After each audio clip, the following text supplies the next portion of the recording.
Y nuestro programa 360 en esta oportunidad se encuentra en las adyacencias del Museo de Ciencias de la ciudad de Caracas.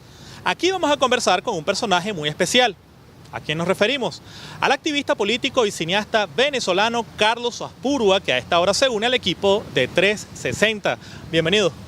Gracias, Bori. Encantado de estar en tu programa y sobre todo un día como hoy en diciembre, agradable, en Navidad, que queremos pasarlo los venezolanos.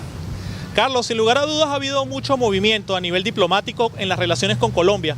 ¿Cuál es tu evaluación de la situación de las relaciones entre ambos países, sobre todo tomando en cuenta que ya tú llevas varios años denunciando lo que ha sido la actitud colombiana con las bases militares norteamericanas, el Plan Colombia y todas estas acciones? Sí, es evidente cuando con el tiempo uno va tomando cada vez más conciencia de lo que es la estrategia geopolítica de Colombia a través de lo que fue el Plan Colombia, el gran negocio del Plan Colombia, donde se benefició empresas privadas a través de lo que era el asesoramiento militar colombiano. Una fachada, una gran fachada que supuestamente iba a combatir el narcotráfico en Colombia y no es sino una mampara increíble donde la justificación y la participación de Estados Unidos en el gran negocio de la droga junto con la oligarquía colombiana, justificándolo a través de una operación militar o un asesoramiento supuestamente militar a través del Plan Colombia, y uno ha visto ya en este momento el despliegue generalizado en toda la frontera de Venezuela con Colombia de prácticamente no las 9 bases, sino unidades ya de combate donde desgraciadamente y ese fundamento, esa denuncia que hizo el presidente Maduro es absolutamente correcto. Se pretende crear situaciones de falsos positivos para generar la violencia y justificar una intervención militar. Veo que para la entrevista trajiste un folleto, una especie de documento. ¿Qué es eso? Un folleto importante que se llama Dispositivo Militar Antibolivariano en la frontera colombo-venezolana. Esto fue producido por un grupo que se llama Insurgente. Y aquí tenemos realmente, y de una manera muy señalada y gráfica, todo lo que es la disposición desde el punto de vista militar, desde La Guajira hasta el estado de Amazonas. Vemos cómo hay una disposición absolutamente estratégica con bases militares activadas con un extraordinario dispositivo militar que están simplemente preparadas para una acción militar.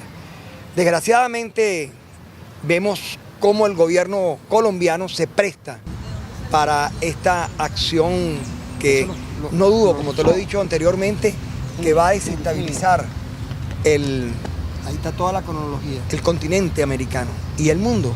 Hay que ver lo que significaría en términos de colapso, de equilibrio y del colapso político, social y económico en toda América Latina, una intervención de la magnitud que lo están planteando. Y ahora con el tema de Brasil, donde tenemos este neofascista de Bolsonaro, que su viceministro de Defensa abiertamente plantea ya la intervención en Venezuela militar. Yo diría que la situación es bastante particular y cómo no entender ese llamado que nos hace el presidente Maduro para la unidad y sobre todo para el llamado de paz. Y yo creo que la unidad y el llamado de paz lo tenemos los venezolanos en la medida de que nos organicemos, que estemos conscientes de la realidad que estamos viviendo y sobre todo las apetencias que tienen estos gobiernos y sobre todo el colombiano y los Estados Unidos sobre lo que significa la dimensión y nuestra riqueza como país. La semana pasada el presidente Nicolás Maduro calificó la situación con Colombia como grave a raíz de los planes detectados que están siendo encabezados por John Bolton para agredir a Venezuela de diversas formas. El asesinato del presidente, golpes puntuales contra bases estratégicas como Puerto Cabello, Base Aérea Libertador o la base aérea de Barcelona, que es la que tiene el grupo Sukhoi. También la creación de falsos positivos mediante un grupo de mercenarios, más de 700 que están en suelo colombiano. Todo esto, obviamente, el presidente lo hizo con la intención de dejar al descubierto estos planes y, si se quiere, descolocar o retrasar la posibilidad de que los mismos se concreten. Ya Colombia, por supuesto, ha dado el grito al cielo y han dicho que no tienen nada que ver con eso. Pero más allá de lo que dijo Colombia, ¿crees tú que se ha cumplido el objetivo de esta denuncia, que es retrasar o paralizar la ejecución de estos planes? Claro, porque pienso que la denuncia del presidente Pose devela lo que son los intereses de los americanos y en este caso del gobierno colombiano. La actitud belicista y sobre todo la importancia que tiene Venezuela desde el punto de vista geopolítico y sobre todo la importancia que tiene nuestro país, nuestra riqueza para resolver los temas de energía de los colombianos. Recuérdate que a ellos le quedan 4 años de petróleo. Los americanos necesitan, para solventar sus problemas y su crisis del capitalismo, que es profunda en los Estados Unidos, entender que Venezuela es su posibilidad de explotación de extraordinaria riqueza y sobre todo energética. Y lo más claro es que el ejemplo de Venezuela en función de lo que ha sido la decisión de nuestro pueblo en cuanto a soberanía, en cuanto a nuestra visión de libertad, en nuestro criterio de integración latinoamericano, le molesta. Nuestro proyecto bolivariano, socialista, de integración, que incluye de una manera extraordinaria y de una manera realmente efectiva la integración latinoamericana en una visión no de explotación ni de ir detrás de las riquezas de ningún país, sino establecer relaciones de respeto con nuestros pueblos. Se ha dicho mucho que si ocurriera una agresión militar, Venezuela sería uno de los grandes perdedores, uno de los grandes afectados. Pero queda ver también qué pasaría con Colombia, porque Venezuela tiene 5 millones de ciudadanos colombianos, que la mayoría de ellos tienen cédula colombiana y que en caso de una guerra regresarían nuevamente a su país. Y en caso de una agresión militar contra Venezuela, mucho de lo que es ese contrabando de combustible y alimentos, que se mantiene en gran medida, también se vería afectado. ¿No sería Colombia también otro gran perdedor de una agresión militar contra Venezuela? Claro, y ellos lo están midiendo. Imagínate tú, en el momento que estalle en una confrontación militar, cómo se vería afectada toda la economía colombiana en la frontera, que depende fundamentalmente del contrabando y de la relación que existe comercial con Venezuela. Es evidente que eso entra dentro de lo que ellos están evaluando. Y yo diría que Colombia no la tiene fácil. Hay que ver lo que es un desprestigiado presidente que en este momento está en un 20% de aceptación en su país. Quizás una de las caídas más estrepitosas de un presidente en democracia, que casi a 3 meses y medio está en las encuestas en 20% de aprobación. De manera que el tema presupuestario, el tema de producción y sobre todo el drama que tiene Colombia siendo un narcoestado, que cada vez es más evidente y se le devela la realidad de lo que es el Producto Territorial Bruto produciendo cocaína, que lo ampara los Estados Unidos, y lo increíble es que los medios de comunicación se hacen de la vista gorda para señalar que el Estado colombiano es un narcoestado, un paraestado, que ha generado una de las distorsiones desde el punto de vista económico en función de la producción de drogas, que es realmente significativo. Nosotros los comunicadores, y es importantísimo, Boris, nuestra responsabilidad está en señalar y que el mundo conozca la realidad de lo que es Colombia, la oligarquía colombiana y el Estado colombiano. Es realmente impresionante la hipocresía y la manera como se maneja desde el punto de vista económico, amparando un narcoestado de una manera desfachatada en el mundo.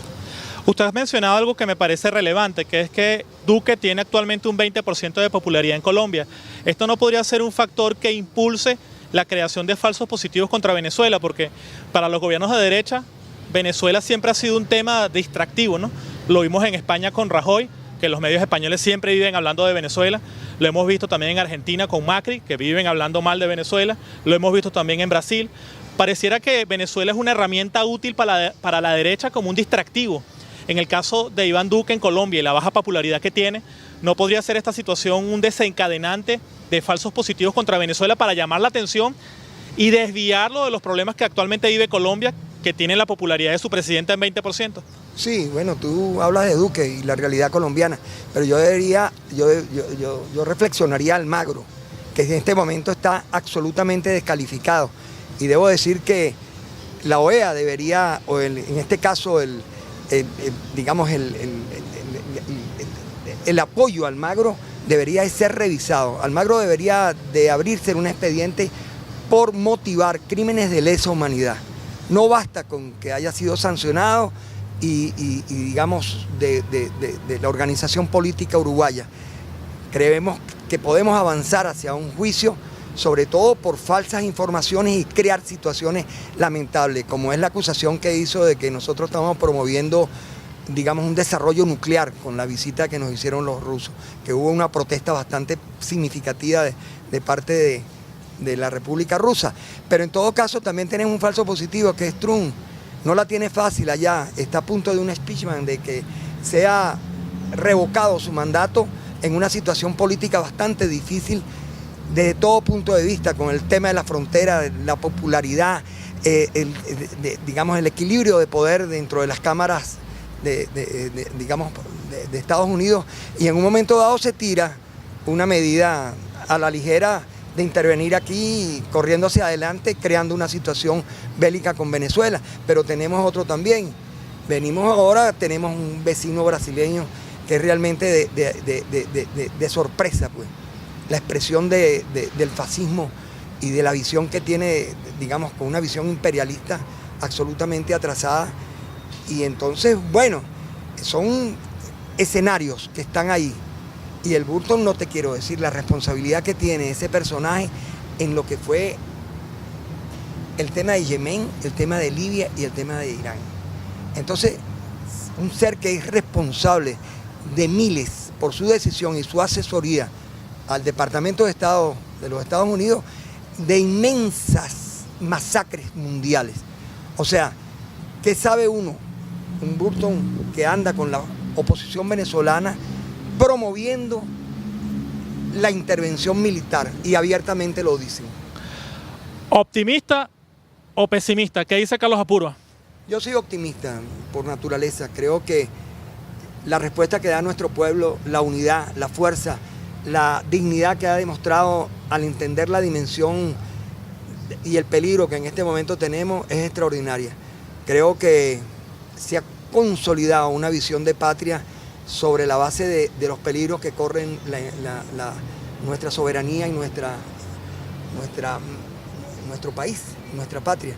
Y pienso que esa es la mejor manera de disuadir las intenciones bélicas contra nuestra patria. La unidad y sobre todo nuestra conciencia histórica de ser un país profundamente democrático, y sobre todo inspirarnos en la visión de Bolívar como una expresión de libertad y de amor por nuestro continente americano. Bien, ustedes lo escucharon, Carlos Apurua, cineasta y activista político, quien muy amablemente ha compartido su visión de lo que está ocurriendo en Venezuela y el mundo con nuestro programa 360. Agradecemos la presencia de nuestro invitado y los invitamos a que vayamos a una pausa, pero no se vayan. Ya al regreso continuaremos con mucho más en 360. Ya venimos.